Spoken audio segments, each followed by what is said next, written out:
بسم اللہ الرحمن الرحیم۔ تمام سامعین حاضرین السلام علیکم ورحمۃ اللہ وبرکاتہ۔ مغفرہ 15ویں شعبان المعظم کا بہت ہی مجرب عمل، جیسے ہی نامہ اعمال کی ابتدا ہو، پرانا رجسٹر بند ہو، نئے کا آغاز ہو، بڑا خوبصورت عمل جو ہمیں معمولات اولیاء کبار سے ہمیں ملتا ہے کہ ابتدا ہوتے ہی، سال کا آغاز ہوتے ہی نیکیوں کا انبار۔ وہ کیا ہے کہ مغرب کی نماز کے فرض، سنت اور نوافل کے بعد 6 رکعت نوافل ہم نے ادا کرنی، دو کر کے۔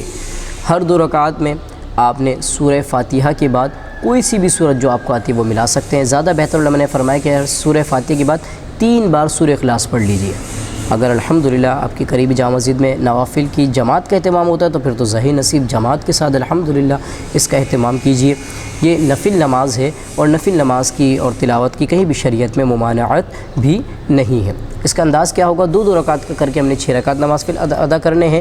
ہر رکعت میں سورہ فاتحہ جو سورت عامل، اچھا 2 کے بعد جب دوسری 2 دونوں کے درمیان، 2 کے بعد جب دوسری 2 تیسری چوتھی پڑھیں گے، اس کے درمیان میں جب 2 رکعت نفل ادا کر لیں تو 21 مرتبہ سورہ اخلاص، قل هو اللہ احد اللہ الصمد لم یلد ولم یولد ولم یکن لہ کفوا احد، 21 مرتبہ سورہ اخلاص کی تلاوت کر لیجئے، یا پھر 1 مرتبہ یاسین شریف کر لیں۔ اگر دونوں کریں گے ظہیر نصیب تو بڑی خوش نصیبی ہے، بہت اچھی بات ہے۔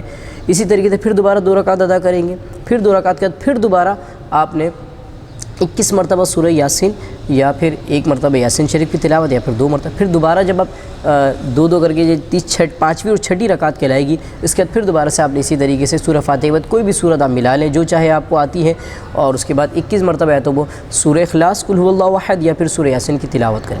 اچھا، ان رکعتوں میں نیت ہم نے کیا کرنی ہے؟ سب سے پہلی جو 2 رکعت نفل ادا کی جائے گی اس کی نیت یہ کرنی ہے، المالک و مولا اس نماز کی برکت سے مجھے درازی عمر بالخیر عطا فرما، خیر والی، عافیت والی، نیکیوں والی زندگی عنایت فرما۔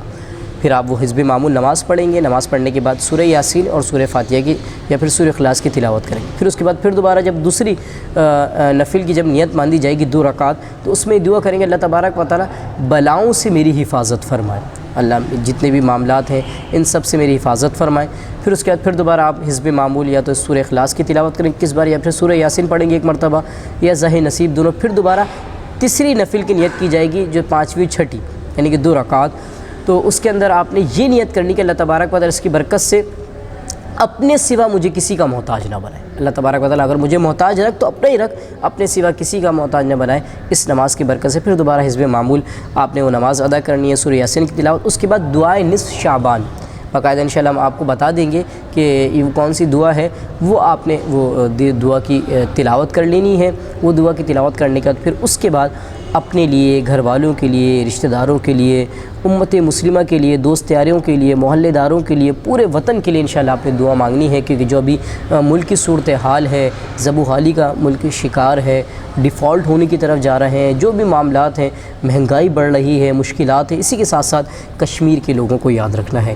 ترکیہ، شام، لبنان، اردن میں جو زلزلہ ہو اس میں جو مشکلات میں لوگ ہیں ان سب کو پوری امت جہاں جہاں مسلمان، فلسطین میں، شام میں، آپ سب بہتر جانتے ہیں، تو ان سب مسلمانوں کے لیے ہم نے دعا کرنی ہے۔ تو یہ ہم نے طریقہ 6 رکعت نفل مغرب کی فرض نماز کے بعد آپ نے ادا کرنے کے بعد 2 رکعت کر کے ان کی نیتیں آپ کو بتا دی۔ ایک میں درازی عمر بالخیر، ایک کے اندر آپ نے نیت کرنے اللہ بلاؤں سے میری حفاظت فرمائے، پھر ایک کے اندر اللہ اپنے سوا کسی کا، اس کے درمیان میں سورہ اخلاص، سورہ یاسین کی تلاوت کرنی ہے، اس کے بعد اپنے لیے اور پوری امت کے لیے دعا کرنی ہے۔ یہ ہے نوافل کا طریقہ۔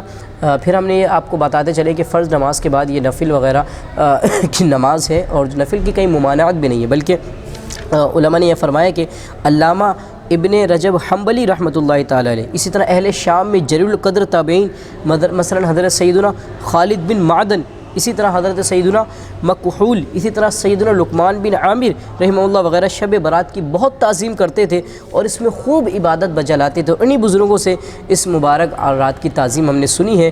تو فقہ حنفی کی معتبر کتاب کے اندر بھی، بلکہ یہ در مختار کے اندر یہ ہے، شب برات میں شب بیداری کرے، عبادت کرنا مستحب ہے، اور پوری رات جاگنے کو ہی شب بیداری نہیں کہتے۔ اکثر حصے میں جاگنا بھی شب بیداری کہلاتا ہے۔